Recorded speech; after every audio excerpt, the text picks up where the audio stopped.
But we'll take time now to have the report out from the fire working groups. We're going to go alphabetical. Atmosphere, the flag, and reciprocal. And then those people who are in the third century discussion, maybe what I'll ask is for you to provide some comments how you do that. So I was there for a while, but around and bodies.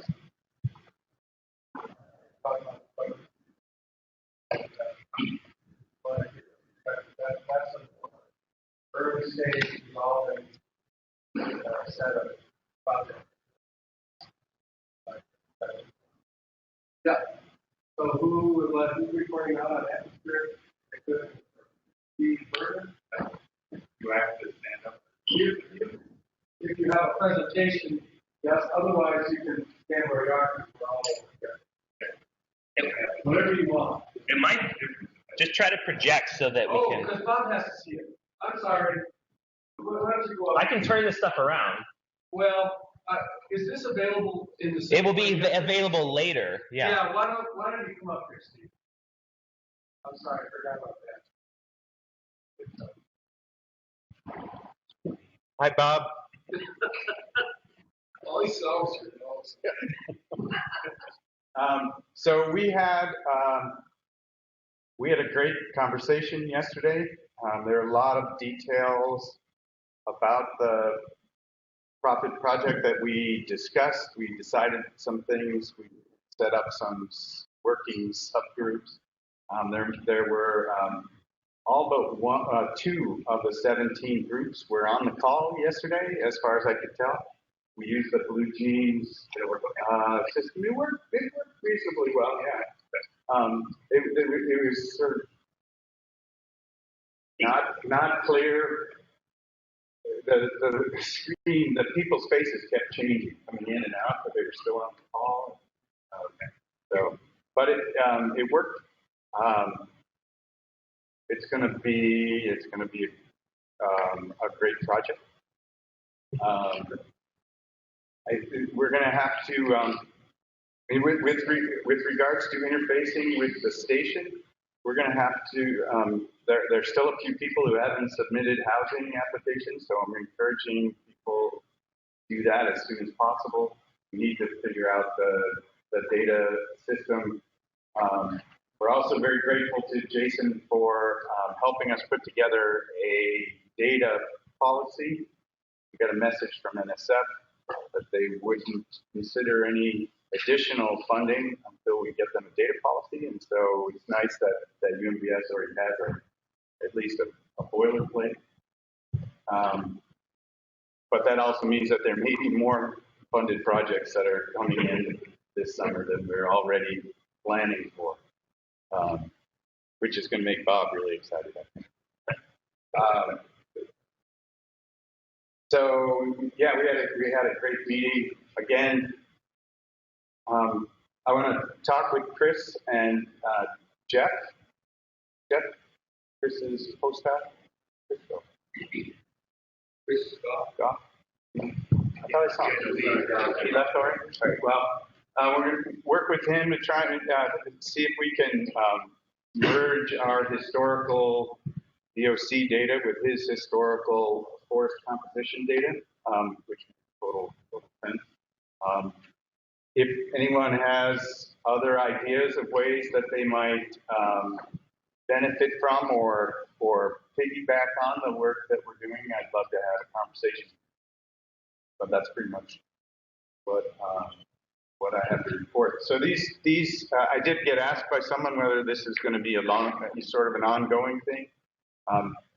I should mention that all 17 groups that are involved are individually funded. There is no central funding mechanism for this project. So some of those groups may have 2 or 3 year projects and with field components in subsequent years, but this size of project is not likely to happen again next year or the year after, probably. So it's sort of the opportunity now. Steve, you probably emphasized this with the group, but if there are subgroups, so so there's 17 institutions? Right. And how many funded projects? So presumably some of those are clusters of investigators from different institutions? Yeah, not too many. So Rice and Houston are one grant. And then there's 15 grants? Or supplements to existing grants. Yeah, that's. Well, I guess the main. Well, there are two different grants from Indiana, two separate grants. So that's one institution, two grants. Okay.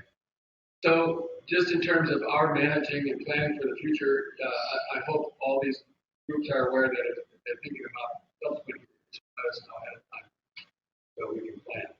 They don't have to commit to certain dates, but it would be good to come to the UMBS office and say, oh, we were here in 2016 and we're likely to be back in 2017 and 2019 or something like that. Okay. So our going forward planning is more. Okay. I'll make a note of that. Yeah. As you're working this summer, have your meetings, you can just tell people. Yeah. Because they're more likely to know this summer whether they're coming back in.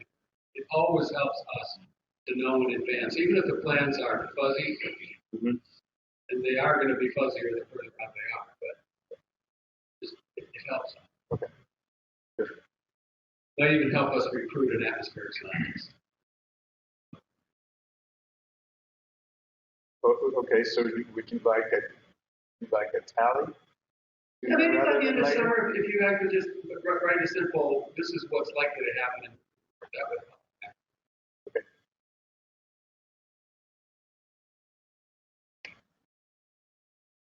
Thanks, Steve. Thank all your colleagues. Hey.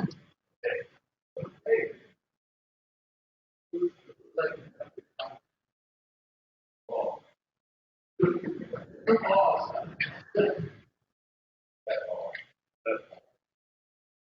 Look like your Bible. Yeah. If I can make sense of our notes. Well, I see we had a pretty good meeting.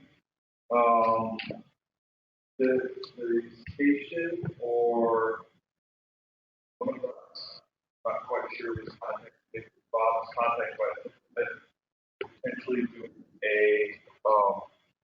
treatment on Douglas Lake that would target zebra mussels.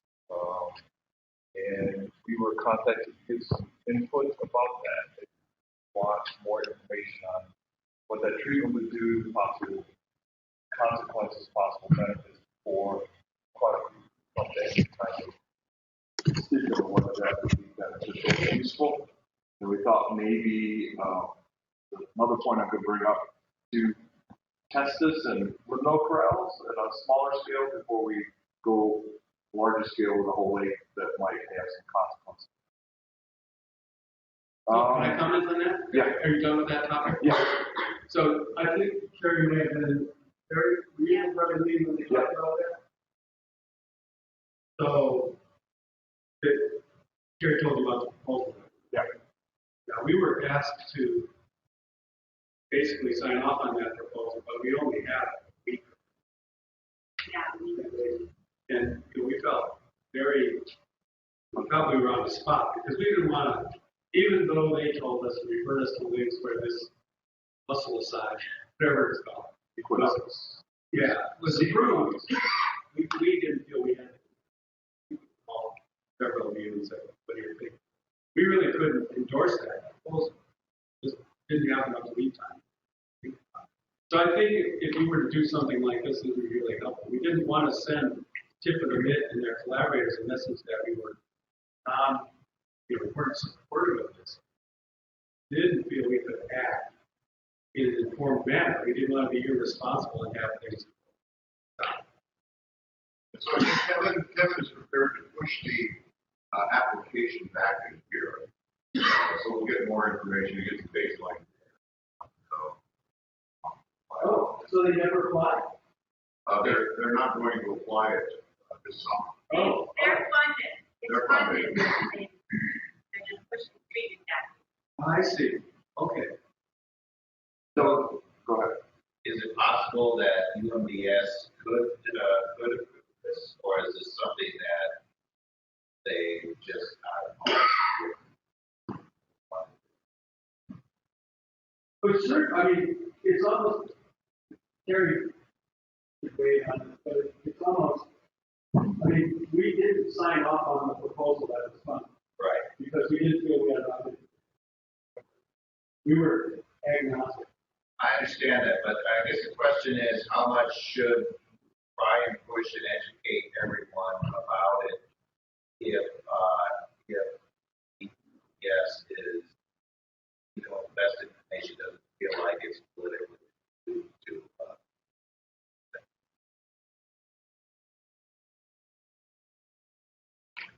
Well, I don't know politically, I think what we should think about is time. okay. So there's a chance that UMBS would should go, yes. Well, certainly there. And there's certainly, I think, we would be happy to do because we provide that. It's science that's driving it. So if we know about whatever. Here you go.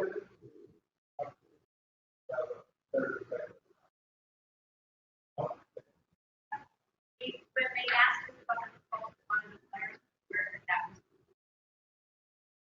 yeah, and talking about it.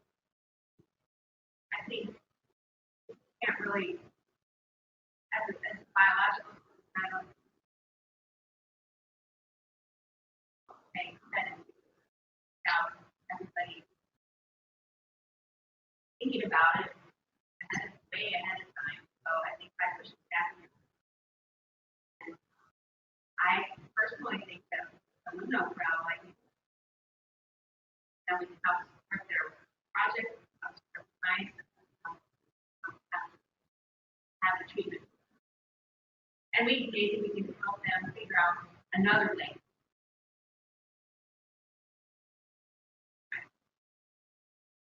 So that might lead into some of the infrastructure we talked about on the west side.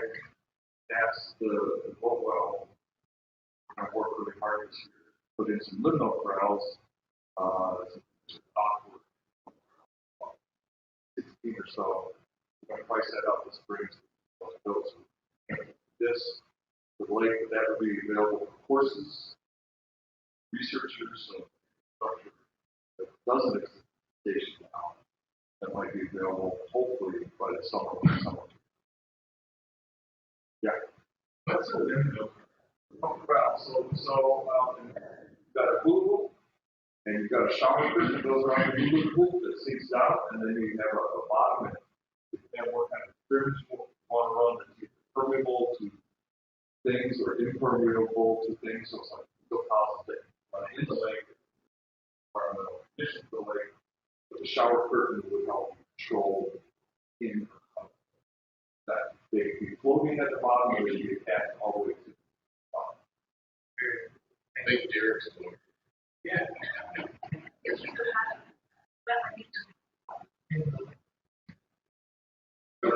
We hope to put that on the west north side of the boat well up a little bit on Grapevine Point. We've got to figure out what that possibility was. What was something along the size of 16 would give it some good replicable power. Like the model to be similar to that model where it's adaptable by individual research needs to install the realms and the working platform like a sparrow. So just to, I'm sure this is going another lake. Even the Tulip Lake on the north slope of Alaska, which is a pretty harsh environment, of course, taken out. But this is something that, people have worked out the architect. So we wouldn't be dependent. Yeah, you kind of like here, I saw that. Yeah. So It's just a piece of infrastructure we should have, and so all times do it. So, just to think about how this might be funded, first of all, having a cost estimate. But just to lay out a potential future for this, we might have limited resources to start this, but as a sort of starting point, work it out in the lake, and then maybe like a pretty ambitious food station revamp proposal. Develop a rail facility that was really, not just sort of cobbled together, but really permanent. So think about that. I know there's a dismal proposal now out. So if this one's funded or if not, well, that could be that is going to NSF. Another part of the infrastructure chain is going to have a drone, so talk about drones and things like that. To fly over to Mars as good pilots that will push the limits of what the likes of this data. He's willing to work with anybody who wants to collaborate and cost share. Is that fairly accurate? Yeah, that's very accurate. And so we have a couple of weeks of drone Pilots, fire station, equipment there, and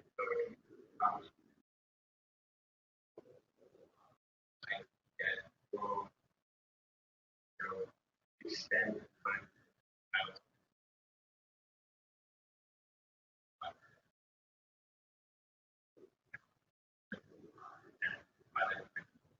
Comes talking to me about sensor photography,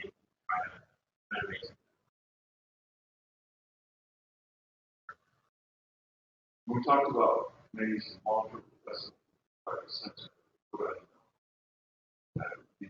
that infrastructure available to other science, not only the product, but people that might infrared, LiDAR, temperature, those types of so that would be everybody is not required.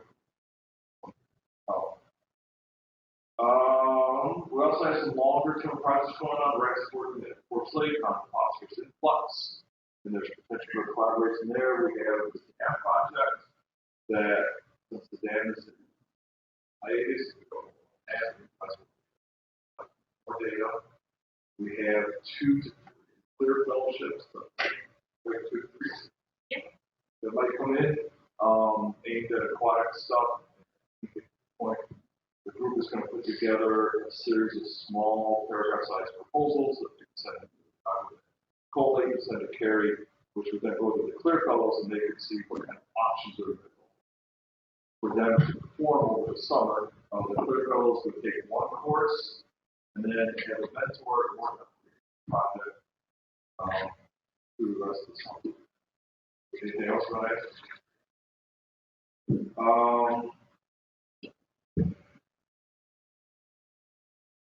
Oh, and Carrie got contacted by Burt Lake. They might want to do a management plan. She just got contacted, not much information, but there might be people might have access or students that will help us collect data so that Burt Lake can put a management plan together, but we're not sure what they want in that plan or if there's specific problems.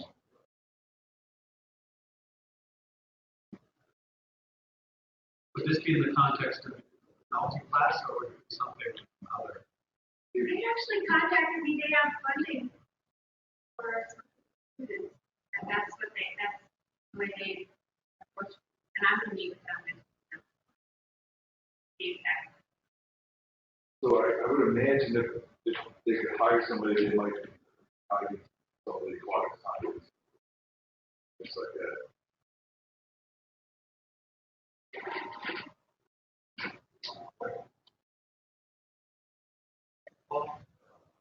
What do you want to report out on the first deliberation?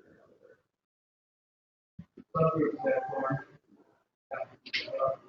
Indeed, yeah, I will call on people who are involved Still in the parts that I don't. Why don't you go up here so often? Yeah, okay.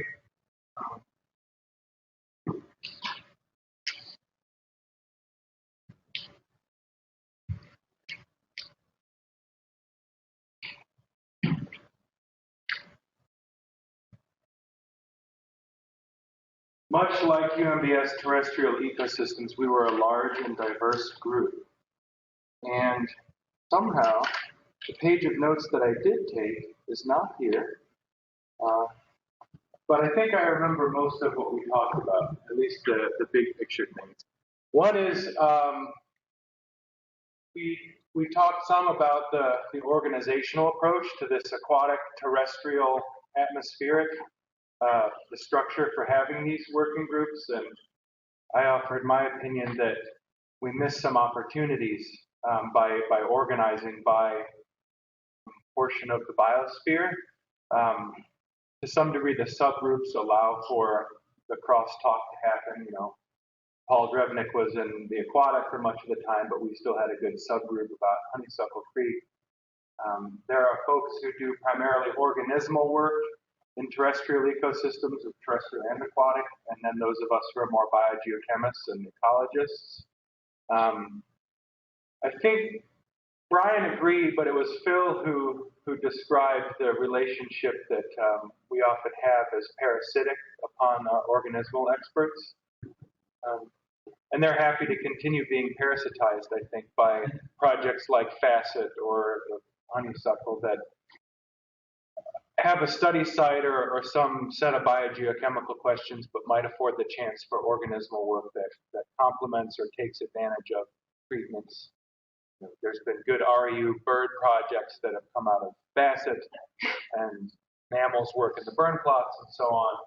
And fortunately, it seems that our organismal experts are happy to continue teaching courses and providing the expertise and application of their students' interests to some of the ongoing terrestrial research projects. That was part of the discussion. There was a lot of interest in the room about land management and wondering where things were left with regards to the timber sales that you have touched upon. A number of us were curious about who's in charge or who has the most current information with regards to the timber sale of Red Pine south of Robinson Road on the other side of the Maple River. There was the work that Kyle did to gather our input, and there's some overarching vision that Newt and Carrie, you have. Jason's done a lot of GIS work. Bob is apparently a person who talks to, he's the one who interfaces with Michigan Tech classes. But I would say collectively, there was a desire to have an update on where we stand and some sort of central clearinghouse of information for things like timber harvesting, research opportunities around that. And the line gets blurry between timber harvesting and burning. There was a subgroup that discussed the planned burn for 2017 that I think was probably best attended and of widest interest. The discussion of the impending burn. Hopefully Buck can give us a synopsis of that. Let's see. Please help me fill in the blanks here. Those of you who are in the room. We have introductions, because there's always new graduate students coming around, folks from Shannon's lab, and broke into subgroups that were organized around water vapor and energy exchange. Gretchen Keppel-Alex and Susan Chang were involved in that discussion. There was probably the largest group discussed the burn and forest biogeochemistry. Some of us splintered off to talk about honeysuckle. Janet, I would like to talk to you a little bit more about that in the available time. What were the other large things that I've missed from that? Well, even Jim doesn't have anything. Jim will always come up with something that I've missed. I was in with the first group, so I'd like to hear what was said in the water rate. Okay. Have I done justice to what we talked about as a whole group beforehand? All right. We did a lot of hand holding, and very positive, and got to know each other. Well, Buck, since Dan isn't here, You have a lot of stake in it.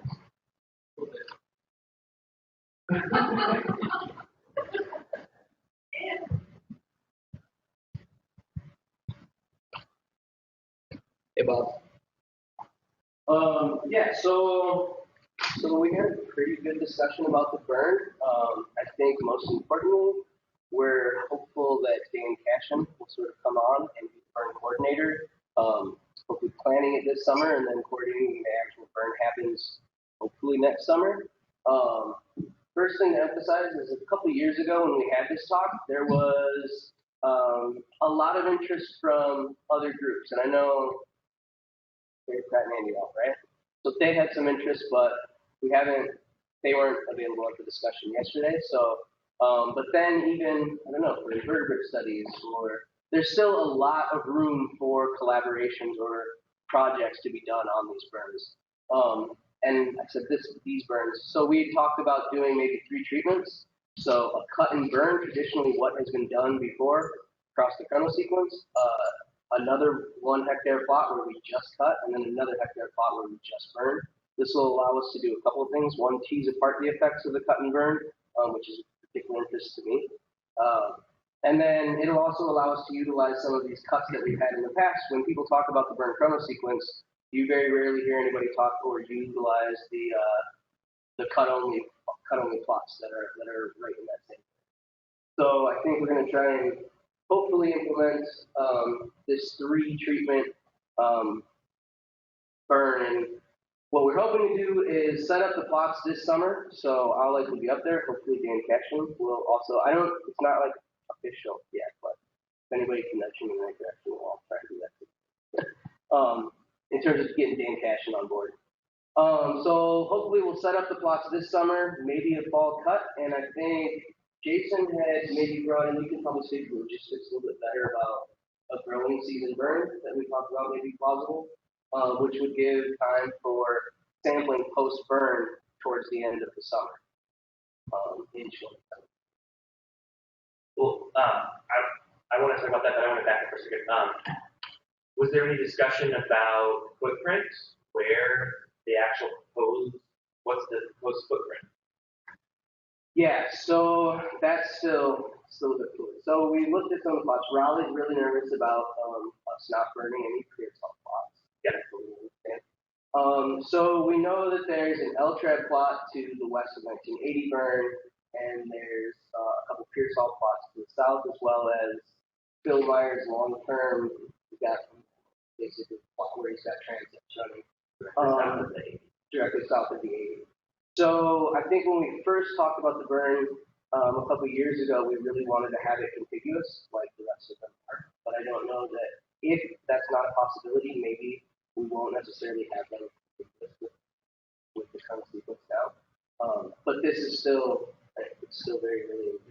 Yeah, sure. So I think we need to get back on the ground.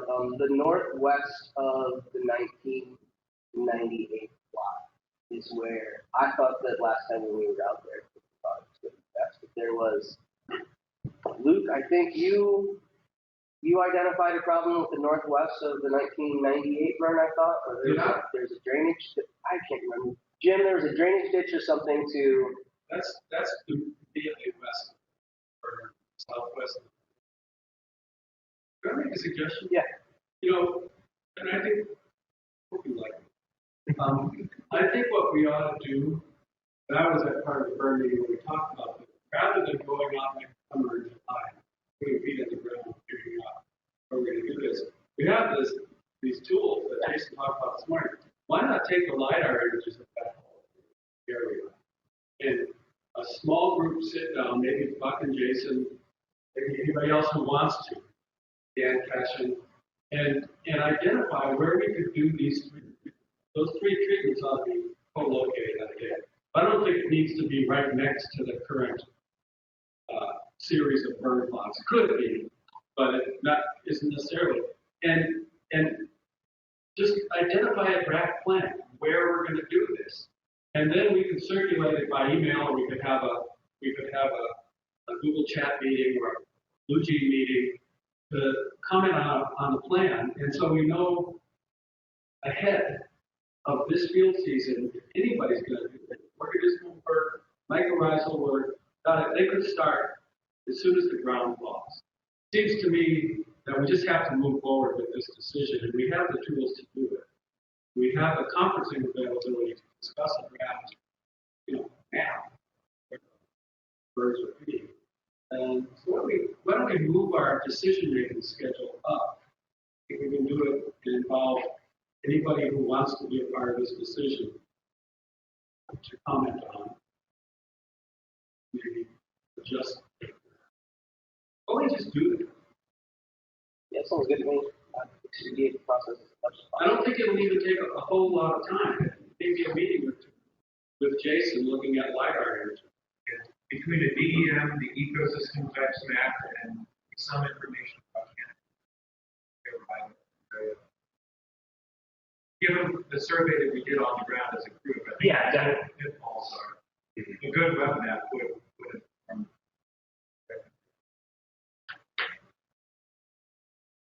Yeah, that sounds good. Yeah. I bet that'll make you breathe easier too, because you're sitting there wondering where. I mean, I'll be happy with their stakes in the ground. Yeah. Or at least, yeah. Show where those stakes should be at.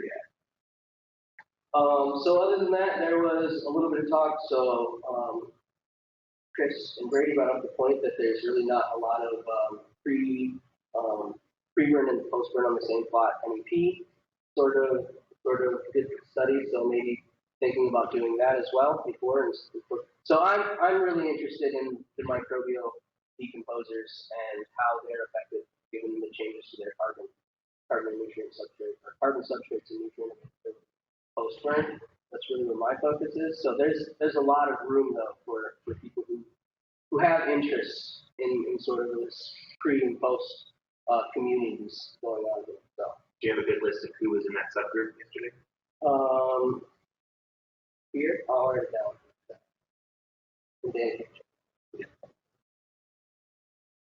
Yeah, so that was the bulk of that. Were Andy, Paul, and Terry Pratt in that group? Because we really want to be talking with them too. They articulate stuff that we do after something. But we really want to involve them in commenting on the plan.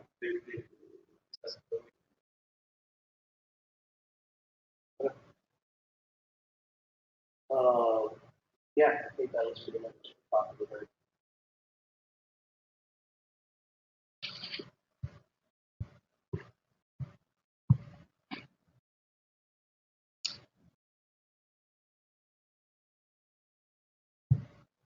If I can offer some unsolicited, opinionated advice about meeting structure, just because I haven't had any feelings about this before, but I would vote for, when we do this meeting again, organizing on a more of a per project basis than on a per portion of the biosphere basis. Because then, when we organize in this atmosphere, aquatic, terrestrial, it encourages very free thinking, which is good, but then we miss important connections like Carrie and Andy being part of the burn discussion. Whereas if there are active projects with somebody who's driving and committed time and effort to this, that, in my opinion, will produce more focused results than talking about ideas. Shoot me down, but that's my opinion. I can say a little bit about honeysuckle, and then Chris Vogel will close up with the forest carbon biogeochemistry. Let's see, Valeria Ivanov and Shannon Polini and a couple of her graduate students, and Katie and I and Paul Drevnick and Jim Lemoyne sat around and made some plans for, I guess I'll say, the upcoming year in Honeysuckle Creek watershed. We've continued, Paul and I have courted Valeria for some time because we know we need hydrologic modeling expertise to understand how water is moving in that watershed. And to get the deep understanding of water movement that we need, he's going to need funds. Well, we have one pre-proposal in, and there's plans for a second. In the meantime, Valeria has said that One of his active projects is downscaling to the state of Michigan for the upcoming CMIP 6, the Model Intercomparison Project. And he needs a test watershed. So we are going to continue to feed him the sorts of data that we're collecting anyway for our own observational purposes and describing the landscape, soils data, soil moisture data, surface water flow data, the things that Valeri needs to start parameterizing a hydrologic model for our study site. Shannon has, is it Eric? Yes. Okay, yeah, a new graduate student who knows about earthworms, and they're a very important part of the soil organic matter, which is something I'm very interested in and is relevant to our mercury studies, and also relevant to our pre-proposal. So I would like to talk to you about a project this summer, earthworms. Really, it was a lot of, hey, we're going to keep doing the things that we're already doing. We just need more data. It's a complex landscape. We need more piezometers out there. We need our sensor node to work. And we need more data on soils and soil moisture to get to a point where we can start to publish those data. Yeah.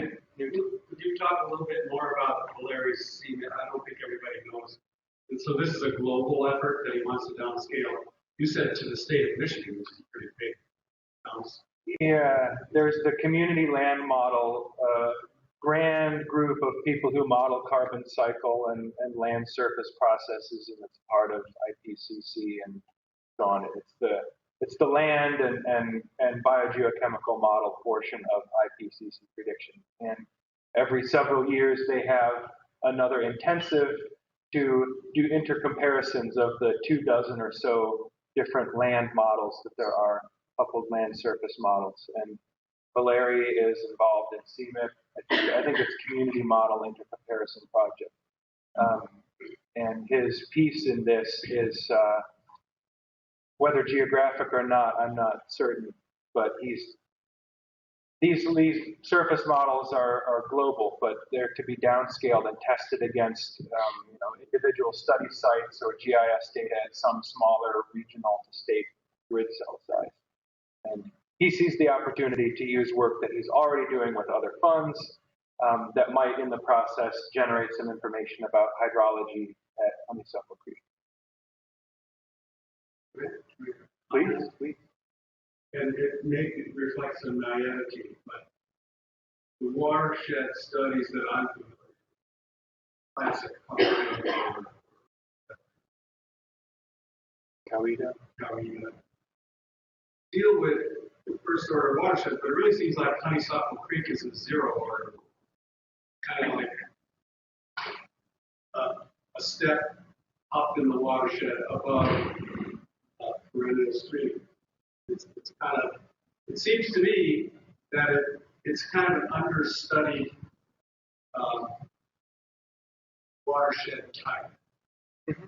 And where processing in the landscape and in the water table is really, you can really drill down to that, whereas the first order and higher order watershed studies, the highest order watershed studies, some of the Amazon or the Mississippi, that's all. But you all are working at this lowest level. It's really zero order. And it seems to me that that's something, if I were reviewing a proposal, if you told me the first order watershed studies have almost no zero order. Now, I may be naive. There may be tons of them. I don't think so. No, you're right about that. And we tried to make that case in our NSF pre-proposal, not in exactly the same terms, but the point of there being a lot of well-constrained surface topographic watershed for carbon and mercury for that matter. But the lack of study of watersheds like ours is not because they're not widespread and important. So thanks for thinking about that in terms of watershed order. Definitely not a characteristic watershed. Yeah? I think to that end, it's important to remember these are really widespread. Just as always working similar sort of first and zero order steeps along the next area. Those assume about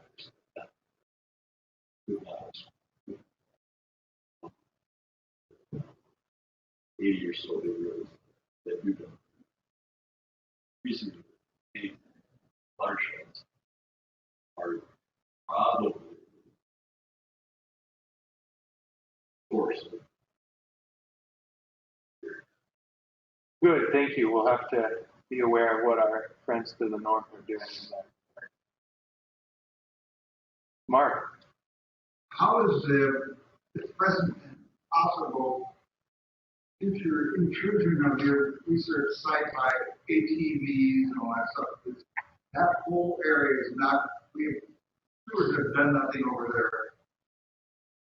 Well, okay, probably the first thing I think of is that we have this really great walking trail that goes almost to the top of the watershed, and it's totally because of the hunting property, the private property on top of the spine of the moraine. I'm sure they basically made their own two-track that runs west off of West Bryant Road and use it to access hunting. I rather enjoy the convenience of an easy walk the last 1.5 kilometers up to the top of the watershed. We have not had any destructive behaviors perpetrated against our research. We've had some aluminum pipe we left out there taken, lying by the side of a two-track. That was my bad judgment to leave it there. We have met and interacted with some of the people who use that, various local hunters, and we've had no negative interactions with them personally. I bring that up because Newt has been pretty aggressive in thinking about protection of the biological stations property. We have other also DNR wants to snowmobile trails to the station. All of us, it may be, we can't really tell where we're going to do research in the future, whether we want to have a road there or access. Maybe we have to think about the long term of really making the station property much more somehow goes up. Well, I thank you for that. I agree on some level. I always worry about pissing people off, and ultimately what they would do to our things if, you know what happens with gates, or what did happen with gates when they went up in places that didn't happen. One thing that you remind me of that I really should mention, Newt and Carrie, are you aware of the gas line right-of-way that went in without the gas line that feeds the Westburt Lakeshore homes? I have failed to mention this to you, but recent gas line? Yeah, it happened in June. Tony was approached about a week beforehand by the crew that got the contract to bury a gas line from the substation in Pelston to run and supply the Westburt Lake. Hey, can we get an easement to follow the power line right away? And Tony said, well, you'd have to talk to people on main campus. Maybe in about a year you could have that. Well, what I discovered one day while doing field work, the contract crew apparently went to the road commission and got a verbal or written easement to bury the gas line in a county seasonal road two-track. And I don't know if that ever made its way to the, okay. Sure, but and people on campus know that that's there. And, okay. All right. But, yeah, well, we do, we're very much mindful of protecting because we need to protect this valuable resource. We don't want to alienate it. We want to be welcome. We know there are users who appreciate passive use. There's a whole topic for discussion, but we're dealing with it constantly. We would like to close on the two-track roads at but we're doing it stepwise. Lathers Road took us 10 years, and now we've been working on East Branch. We can close that. We're working on it. There's dimensions to it that would not be worth discussing here because it's very detailed, but And all those little county roads that are over south of Brickville Road, they're access points for people to go in. Well, they're sure nice to have for our research. Yeah, well, it doesn't mean we couldn't maintain them, but they don't need to be maintained by the county. They're not. It's their sign. Well, they don't, that's right, and so they don't need to be. Pardon? Most of them are not. Okay. Well, the ones that are, I mean, the point is there are county two-track roads. The other one is one, I think, industrial trail or industrial road. It's just west of the East Branch, go in there, household kitchen trash, all kinds of crap. Okay. I think one of the things that could affect your research, and it's good you're meeting the hunters in there, is like, just you need to tell them, please don't put lines in here, please don't cut vegetation, this is a research area. Because what I think we're discovering is there are a lot of hunters who go in there and cut brush. Hundreds, I don't think, is real. Yeah. I only bring this up because who knows, in 5 years ago, something there was going to be a pretty intensive research project on this site. And who knows that they could have had a county road going through there, it would make it possible to do the research. And you have to think, that you don't know where the research is going to be on the property. I mean, you have to be careful, we're not going to inhibit possible sites. Chris, will you give a report out on the biogeochemistry?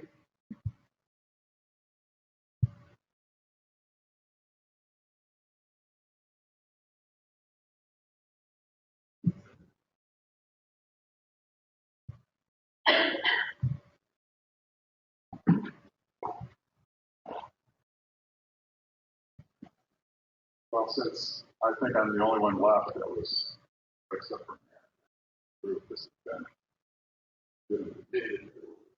But essentially, a group of us got together that were interested in essentially transpiration, carbon flux work on specific areas, both in aeroflux and facet.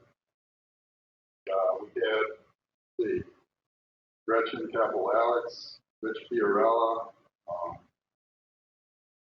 Larry, I don't know if he's not in our group, but some of his data and sensors will be. And whose group are you? Dan's. Okay. Dan's group was there too.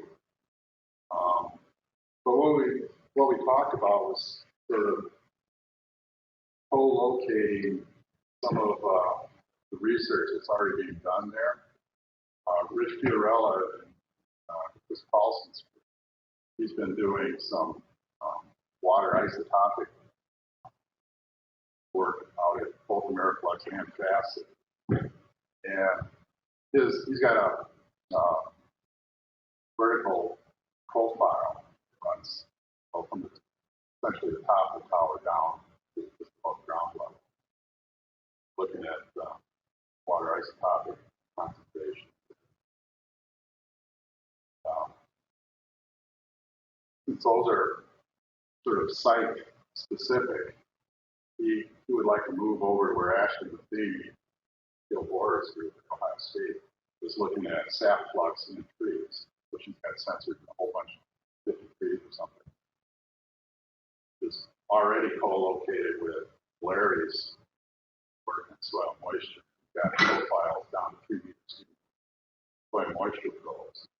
So we're thinking about moving this vertical profile inside of that network of trees and soil sensors, sap flux trees and soil sensors. And then also we've got Alex Fotis, who's he works on LiDAR, looking at structure, LiDAR. That's already partially covering some of that area, but he could be the whole area. So and then, okay, I'm trying to pull all this together. I don't know much about any of these specific things, but being the site manager of Ameriflux and Facet, I sort of team with my umbrella to sort of coordinate all of it. But Gretchen is the grad student, I can't call his name was going to be putting a fluorescence sensor spectrometer on the Airflex tower. She hopes on the Bassett tower too. She gets the funding. Get it out. And she can point that thing essentially wherever she wants to. So she can point it at this same site where the co-located sensor. So essentially, that's basically a planning. That's what it turns into. So I think it's very productive and down the summer forward with. And also Amanda, sorry, I don't remember the last name. Amanda Winters. She's looking for young aspen trees that are roughly 2-3 meters, maybe. A group of them. She wants to keep individual canopies. It's kind of tough on this UMBS property where we haven't done a lot of cutting to find trees that size. 2 or 3 meters tall. Tall. Yeah, not like this. Yeah, that'd be a record tree. I mean, the bird plat came to mind. I don't know how tall those trees are. What about the trees up behind the music housing that you aspens? I wonder if any of those are sprouting back, like in boxes, nice. Behind the greenhouse? Yeah, behind the greenhouse and like housing. Nice already people do it. Yeah, we planted clones back there. Yeah, and then one of Peter's students did some work from back there, but I don't know if they're still there or not. Yeah, I don't agree. Plus, that would be sort of in Mark Hunter's area of research, so it's probably not a good spot. The other idea was there was a cut on, I think, down on Riggsville Road. I think it was school property. There was a little cut they did that was heavy in aspen, and that was done a couple of years ago. But if anybody has any ideas where you might find trees that size, ask them. They have to be near power. Preferably.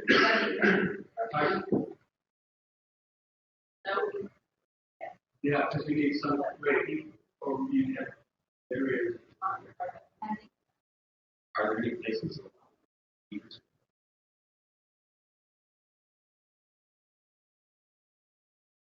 Basically, I think you're going to have to come up. You know, Pelson Plain. The Pelson Plain is another possibility. Yeah. They need to buy this close to the stream. Yeah. Does it matter whether it's trembling aspen or big tooth? It's aspen. Well, there's another one. So if anybody has any other ideas. Thank you for bringing that up. Yeah. And that was about it for our group. Thanks, Chris. Yep. I'll talk briefly about the 3rd century. So Rebecca Harden couldn't make it back. She had a competing meeting, but one of the undergraduates, Girl Rice, spoke for Rebecca in a room. We were also visited by Mary Rice from the Center for Research on Learning and Teaching, and the director of the Center for Research on Learning and Teaching, we call it CRLT here in Michigan, Matthew Kaplan. And I think the carry-home message here is that this is our 3rd century initiative grant, that is the Biostation 3rd century grant. We anticipate bringing a wider variety of disciplines to the station at a time when we do have the capacity to accommodate that.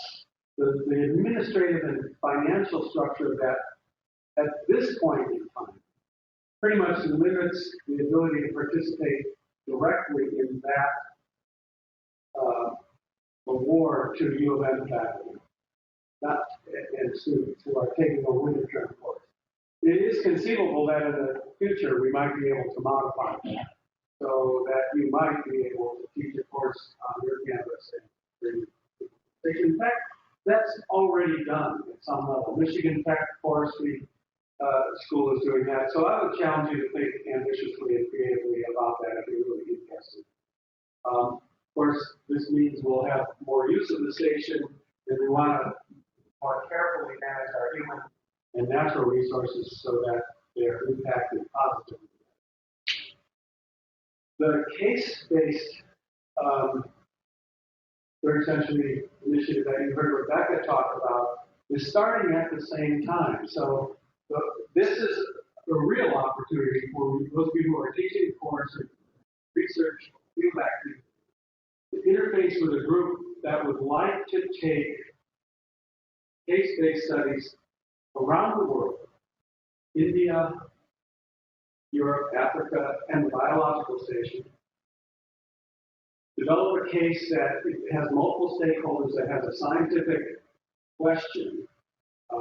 We talked about some of these yesterday. For example, Claudia's work on citrus thistle and biotic controls and biological controls gone awry.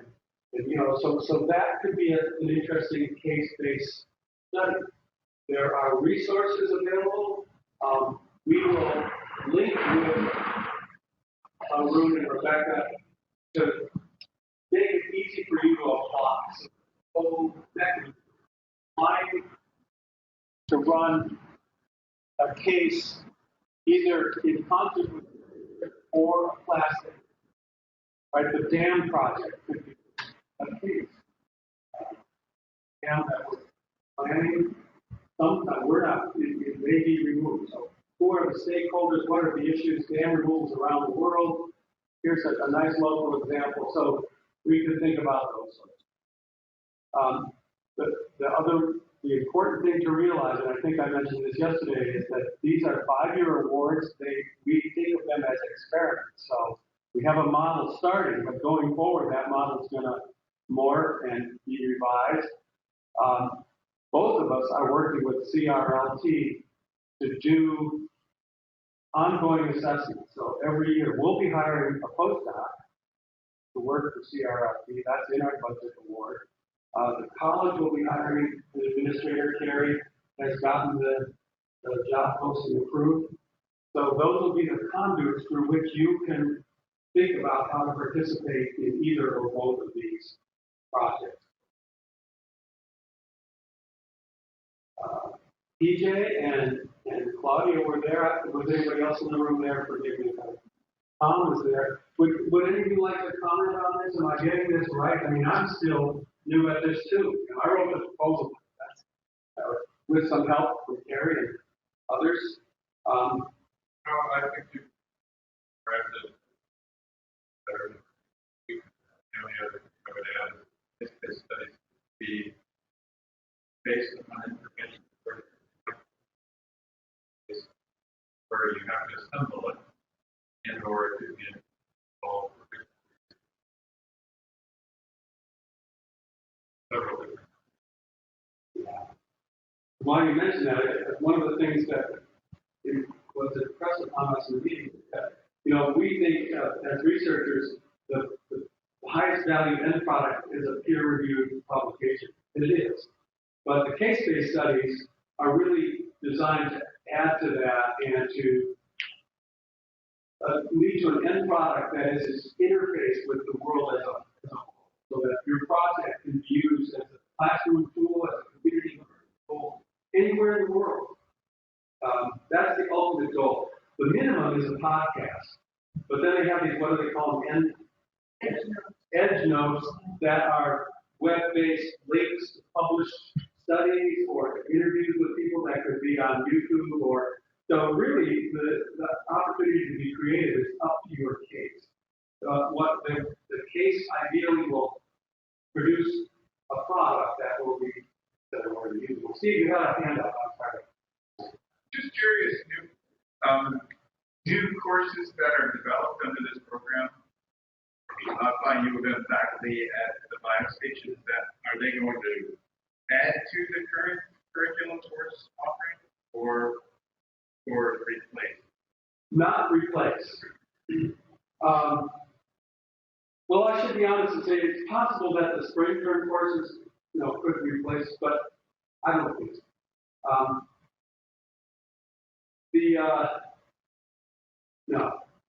These courses are basically using space and time that we don't utilize.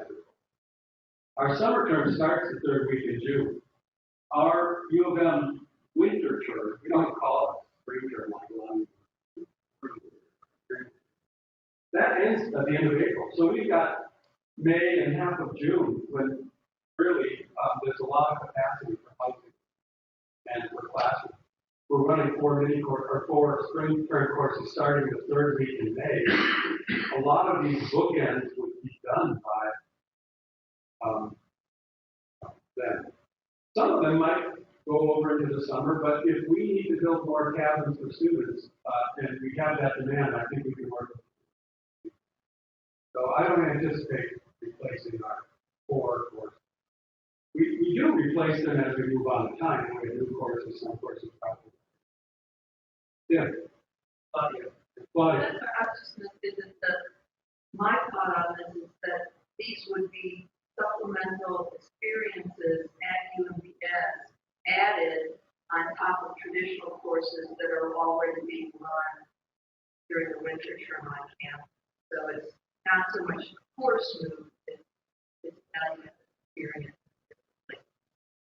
That's a good way to think about it. However, there's also the opportunity for faculty here when they'll have to write course proposals, and we will have a review panel from across the college that will review these course proposals. They may be brand new courses. Could be a new policy or policy center course, chemistry department course. So they won't necessarily be existing courses. They may be modified existing. But that's right. So one of the things that makes it easier for students, and Terry, correct me if I'm wrong, but sometimes so the students' tuition would be paid during their academic term. So there would not be an additional tuition expense for the summer. What would be a 3-credit course on campus now will be a 5-credit course, and 2 credits earned at the station. But they pay during the year. That means if you're on a Pell Grant or you have serious financial aid, that financial aid applies, and you don't have to pay extra to go to the station. So that removes the barrier. What we're trying to do through fundraising is top that off with scholarships that would pay the students for.